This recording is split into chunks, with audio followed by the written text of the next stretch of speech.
The idea of leverage in any negotiation of this kind can be very useful. There's a cliff edge, there's a deadline, cliff edge, off you go, and you bomb the rest of Iran. That is not going to be helpful at all.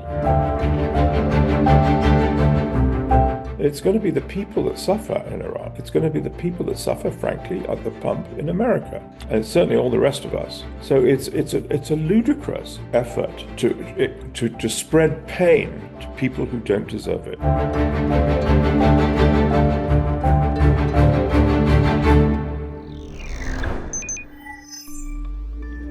That's a great question.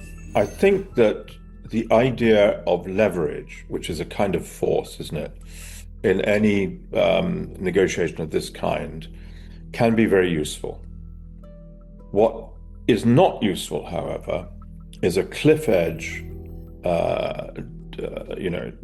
situation like we have at the moment. There's a deadline, cliff edge, off you go, and you bomb the rest of Iran. That is not going to be helpful at all.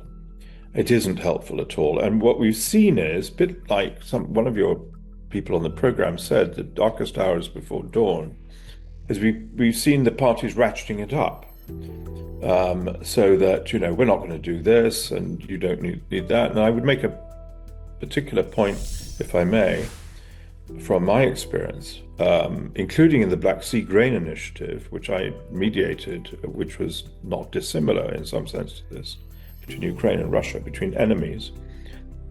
You have to provide space for enemies to come to an agreement that does global good.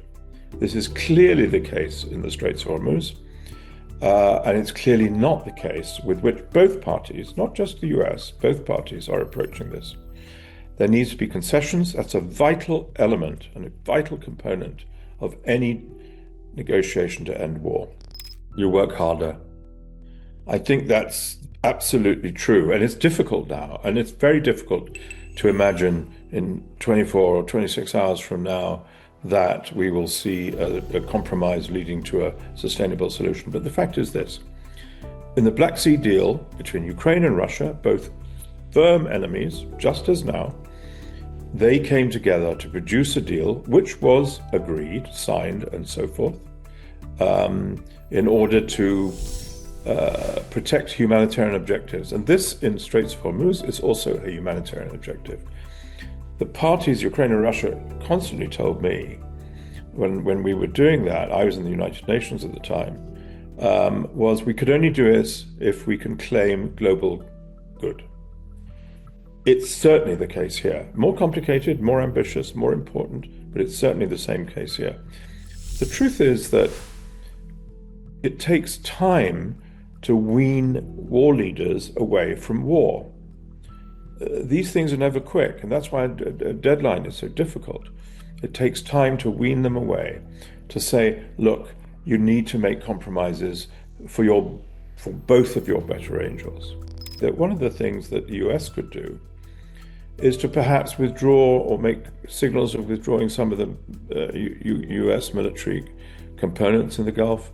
It could indicate an investment in reducing sanctions on Iranian oil, because Iran, as the US, both of them have to win. It's really simple. Yes, definitely it is. I mean, the breaches of international humanitarian law are almost commonplace across the world, but they're certainly present here. And Iran is not helping that with its imposition of exorbitant costs for any ship to go through Hormuz. Straits of Hormuz have been a classic example of doing the right thing, with safe passage for all ships, with a regime that simply manages the cost of it with their help. Now we're seeing that the people of Iran, grotesquely, are about to be victimized for the lack of commodities going through the straits, for other people, for the world. That's grotesque. That's clearly an infringement of international maritime law. And as you say, it's going to be the people that suffer in Iran. It's going to be the people that suffer, frankly, at the pump in America, and certainly all the rest of us. So it's a ludicrous, I think, effort to spread pain to people who don't deserve it.